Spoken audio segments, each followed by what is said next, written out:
अर्जुन ने वहां पर दोनों पक्षों की सेनाओं के मध्य में अपने चाचा ताऊओं, पितामहों, गुरुओं, मामाओं, भाइयों, पुत्रों, पौत्रों, मित्रों, ससुरों और शुभ चिंतकों को भी देखा।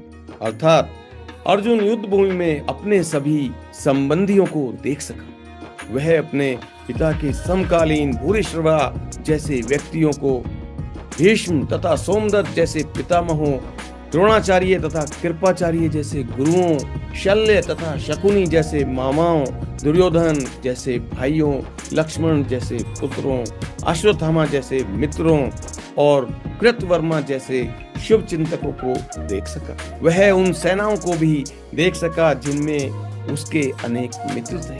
जब कुंती पुत्र अर्जुन ने मित्रों तथा संबंधियों की इस विभिन्न श्रेणियों को देखा तो वह करुणा से अभिभूत हो गया और इस प्रकार बोला। जब कुंती पुत्र अर्जुन ने मित्रों तथा संबंधियों की इन विभिन्न श्रेणियों को देखा तो वह करुणा से अभिभूत हो गया और इस प्रकार बोला। अर्जुन ने कहा, हे कृष्ण, इस प्रकार युद्ध की इच्छा रखने वाले मित्रों तथा संबंधियों को अपने समक्ष उपस्थित देखकर मेरे शरीर के अंग कांप रहे हैं और मेरा मुंह सूखा जा रहा है।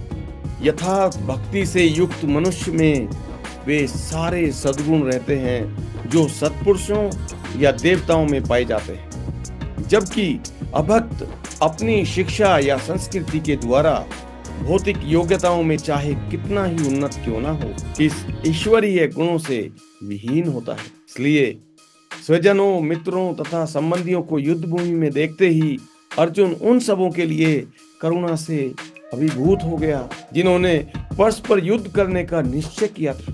जहां तक उसके अपने सैनिकों का संबंध थे, वह उनके प्रति प्रारंभ से दयालु था, किंतु विपक्षी दल के सैनिकों की आसन्न मृत्यु को देखकर वह उन पर भी दया का अनुभव कर रहा। और जब वह इस प्रकार सोच रहा था तो उसके अंगों में कंपन होने लगा और उसका मुंह सूखा जा रहा था। उन सबको युद्धाभिमुख देखकर उसे आश्चर्य भी हुआ। प्राय सारा कुटुंब, अर्जुन के सगे संबंधी उससे युद्ध करने आए थे, इसका उल्लेख नहीं है, किंतु जो भी सहज अनुमान लगाया जा